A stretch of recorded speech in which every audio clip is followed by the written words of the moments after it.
Assam study চেনেলটোলৈ জনাইছোঁ সকলোকে বহুত বহুত নমস্কাৰ আৰু লৈ আহিছোঁ মই অসমীয়া বিষয়ৰ কেইটামান গুৰুত্বপূৰ্ণ তথ্য। আজিৰ প্ৰথমটি তথ্য আছে শ্ৰীকৃষ্ণ কীৰ্তন পুথিখনিত 161টা শ্লোক, 32টা ৰাগ, 15টা তাল আৰু 418টা গীত সন্নিৱিষ্ট হৈ আছে।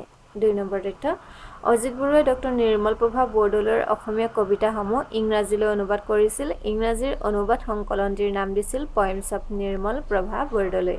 3 নম্বৰ তথ্য, এখন প্ৰেমৰ উপন্যাস নামৰ উপন্যাসখনৰ ঔপন্যাসিকজন অজিত বৰুৱা। প্ৰথম প্ৰকাশ হৈছিল 1992 চনত, অৰ্থাৎ এখন প্ৰকাশ হৈছিল 1992 চনত। এইটো মনত ৰাখিব, খুব গুৰুত্বপূৰ্ণ এটি তথ্য।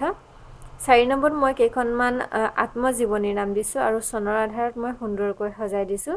প্ৰথমখন আত্মজীৱনী হৈছে শশী শৰ্মাৰ সময়ে যাক পাহৰি যাব, 1974 চনত এখন প্ৰথম প্ৰকাশ হৈছিলে। মহেশ্বৰ নেওগৰ জীৱনৰ দিশ আৰু বাণী, 1988 চন। হোমেন বৰগোহাঁইৰ আত্মানুসন্ধান, 1988। মামণি ৰয়ছম গোস্বামীৰ আধা লেখা দস্তাবেজ, 1988 আৰু মহেন্দ্ৰ বৰাৰ উপলা নদীৰ দৰে, 1990। আৰু জীৱনৰ দিশ আৰু বাণী, আত্মানুসন্ধান আৰু আধা লেখা দস্তাবেজ 1988 চনত প্ৰকাশ হৈছিল। গতিকে মনত ৰাখিবলৈ খুবেই সহজ হ'ব, গুৰুত্বপূৰ্ণ বুলি ভাবিয়ে আপোনালোকক দিলোঁ।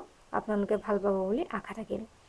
5 নম্বৰ, মহে গুণগুণ কৰে নাটকখনৰ নাট্যকাৰ হৈছে লক্ষ্মীনন্দন বৰা। এইখন এখন সামাজিক নাটক। মহে গুণগুণ কৰে লক্ষ্মীনন্দন বৰাৰ এখন নাটক আৰু এইখন সামাজিক নাটক। হয়তো পৰীক্ষাত আহিবও পাৰে আৰু সেই বুলি ভাবিয়ে মই আপোনালোকক দিলোঁ।